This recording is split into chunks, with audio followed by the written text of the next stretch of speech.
Hey there, this is Rohan, and this is Emmy from Mindfulness Everywhere. And Emmy, what are we doing in today's video? Today we are going to go through some popular questions from buddhify. So I've got a list that Rohan hasn't seen yet, and so I'm just going to fire away. That's okay. Great, let's do it. Cool. Okay, so one of our top questions is, how do I change the language in the This is a popular question. I get a lot of emails about that as well. Unfortunately, at the moment, buddhify is only in English. And we are exploring doing some different languages. The main challenge is actually just there's loads of audio content in. So I think there's about 11 hours of audio content. That's not only translating the meditation scripts, it's also recording, editing, quality checking, all of that. And then there's publishing the app again in various countries. So that's it's not necessarily a very trivial thing to do. The reason is there aren't any other languages of that. We just haven't had the capacity to do that. But in the future, we hope to. Can I change the voice? Can you change the voice? Some of the voices really annoy me in this app. I'm sorry about that. As one of the voices, the annoying voices in the app, I can only apologise. Buddhify has a range of voices, so we actually have 6 different voices in the app, a mix of American, British, male and female voices. And the reason is we wanted to keep a real spread of voices, so that if you did perhaps not like one voice, at least you'll have some others that you probably will like. Even if you really, really hate the voice, that's maybe another thing to practice with. Yeah. What's next? Some tea. Some tea.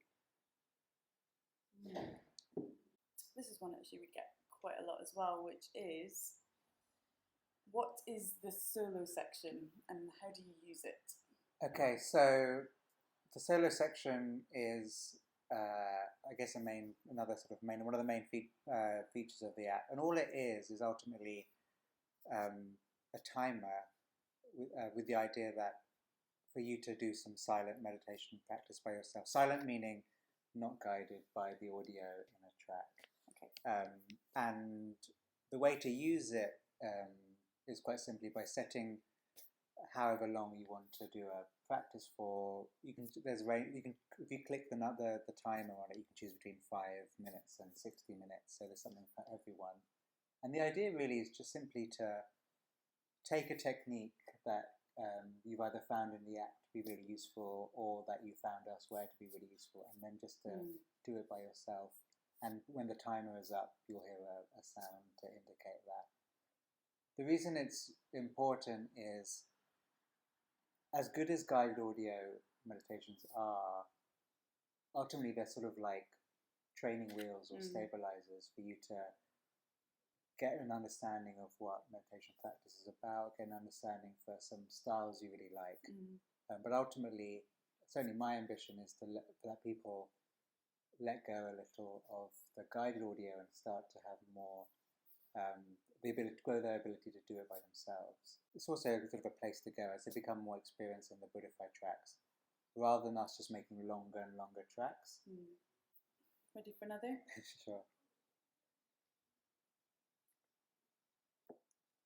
I'm falling asleep during meditations. Am I doing it wrong? No, is the quick answer to that. Obviously, there are some tracks in buddhify which are designed specifically for going to sleep. And so those tracks, obviously, automatic reaction to closing your eyes often results in your body telling itself that you're falling asleep. Likewise, you're often very relaxed physically, relaxed mentally, which is perhaps closer to the sleeping state than the waking state. So it's completely normal to do that, to feel like you're falling asleep. And is it okay? It's okay. It's okay, and it is and it isn't, I'd say. Okay. It is in that it's completely normal and natural to do that if you're relaxed. And often, actually, if someone feels really tired when doing a buddhify track, it's actually because they're actually really tired. And because often we don't realize how tired we are until we stop. And things like buddhify actually help us stop. and our body just starts sort of knocking on the door. Actually, I'm really exhausted. In which case, the completely right thing to do is to fall asleep. And the flip side of that is a big part of mindfulness and meditation in general is about being awake and aware. And so, in the long run, I think if meditation is consistently every time you do it, you're falling asleep, then it may be just a case of really checking in with your posture, making whatever activity you're doing, just trying to keep the back straight. Again, like sort of reversing the signals of telling the body that you're actually awake. So checking the body being straight, even like opening your eyes. If you're doing one of the tracks, which where it's quite easy to close your eyes, you can actually open your eyes. That can help. But ultimately, I think just see how it goes. There isn't like feeling tired is not wrong. And if buddhify helps people point to the fact that maybe they need to have a nap sometimes, then maybe you're just tired. Maybe you're just tired. There are some hardcore meditation people who might say, no, you must really must stay awake, but I'm not in that. I don't believe that. Okay. Just got a couple more. Okay, good. They're really good questions, though. They're really good questions. Yeah, and if you want to ask, if you've got any more questions, do please obviously email us or just put them in the comment section here. I'm saving the best two for last. We've got three more, okay? Okay. I'm not sure how deep my breathing should be during the meditations. A lot of questions that we get around buddhify like this, also just generally in meditation, is, am I doing it right? So it's the sleep one, and falling asleep, or is my breath right? What manifests in the experience of it is secondary to the fact that you're doing it in the first place, and that that the awareness is more important than the breath. That's the key there. I think it's a great question because as soon as someone mentions breath, it's like saying, think of a monkey, and the first thing you do is think of a monkey. So as soon as someone says that, pay attention to your breath, you do that, but then you start questioning what it is, what it looks like, and you become a bit self-conscious about it. I think. Spoiler in sort of like further down the meditation road, it becomes very interesting looking at part of the reason that the breath is used so much is that it's both automatic, it happens by itself, but also we can control it. So unlike our blood flow, which is automatic, we can't really control our blood flow. We sort of can by jogging, but not really, you know what I mean? So the tension between leaving the breath as it is versus wanting to control it is the tension between letting life be like it is versus me wanting to control it. And that sort of tension between leaving alone and getting involved is sort of the whole path of mindfulness. And so the person who asked the question sort of is pointing to a sort of the whole point of meditation is sort of looking at what point are we allowed to, at what point can we just let things be like they are, and at what point do they have to be how we want them to be. So the question is actually incredibly important. Whoa! What did you uncover? We got into the deep stuff there, but it's another video. That's another video. All right, are you ready? Oh, these are the two zingers.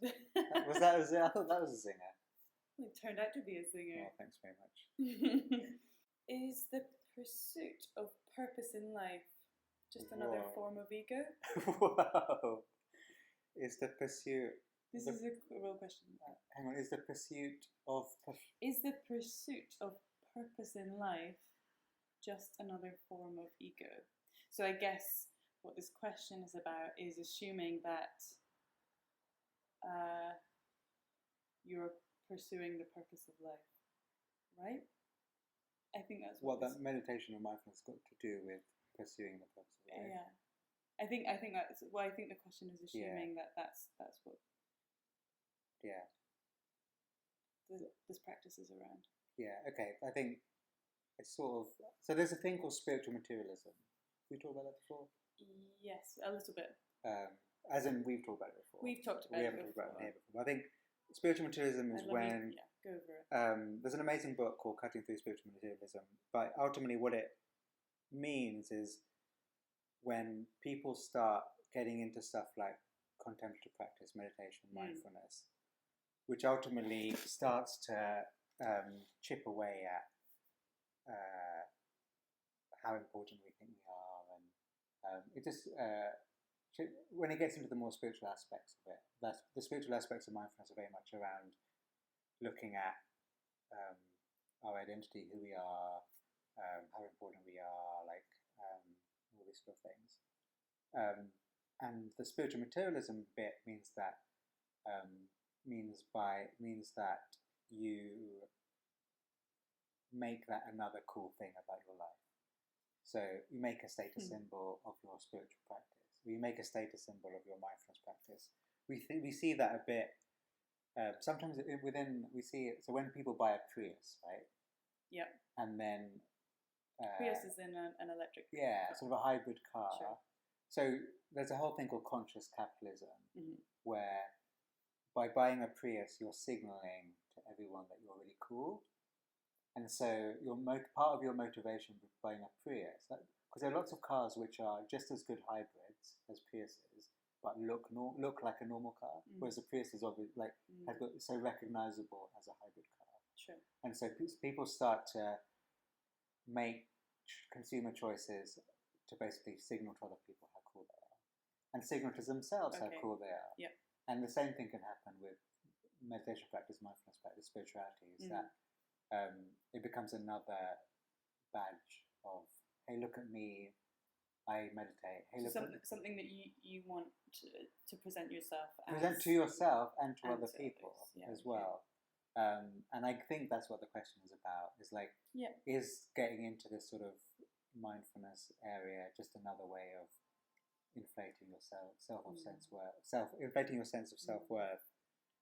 And I think the real irony in that, generally, and that's why the whole spiritual materialism argument is really important, is that the actual practice is designed to do the opposite of that. But at the same time, people sort of take it as a badge of honor. Is mindfulness about finding purpose in life? I think it's ultimately about understanding ourselves rather than that's what I was questioning. I think at the beginning with the question was I think it is assuming that mindfulness is about pursuing purpose in life. I think for some people it might be, for other people it isn't. For me, I wouldn't put it in those terms, to be honest. I'd call it more about learning about myself and learning about other people.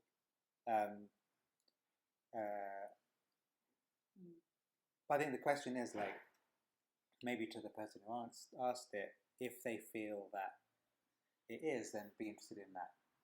Yeah. And here's the last question for you. Great. It's quite a long one, so bear with me. Pay attention. It begins. This is the question.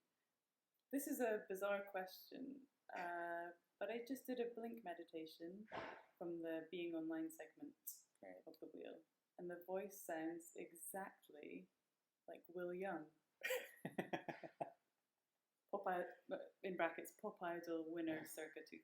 He didn't actually win that year. Gareth Gates. Oh wait, we'll get into that. Oh, hang on. That's in the answer, surely.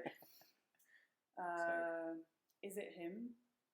If so, I love it even more. Smiley face. I love this as a question. There's several parts to it. One is it's about the voice again. It's about the voice. It's about reality TV singing programs in the 2000s. And it's about Will Young, which is kind of topical because we learned that's right. a few months ago that Will is a big. He practices mindfulness. He practices mindfulness. He regards advocates for it as well. Yeah, he talked about his depression and his usage of mindfulness. That's right. Yeah. Through that. So he would be a very appropriate. We would if you're out there, and obviously you'll be watching this. We'd love you to be a guest voice on maybe buddhify or any. If you'd like to, you can record any of the any buddhify track that you like, and we'll put it in the next update. You can't ask for better than that. You can't ask for better than that. Will Young, actually, other Will Young connections. So when I was at university, Do you think I know this? I lived above a cafe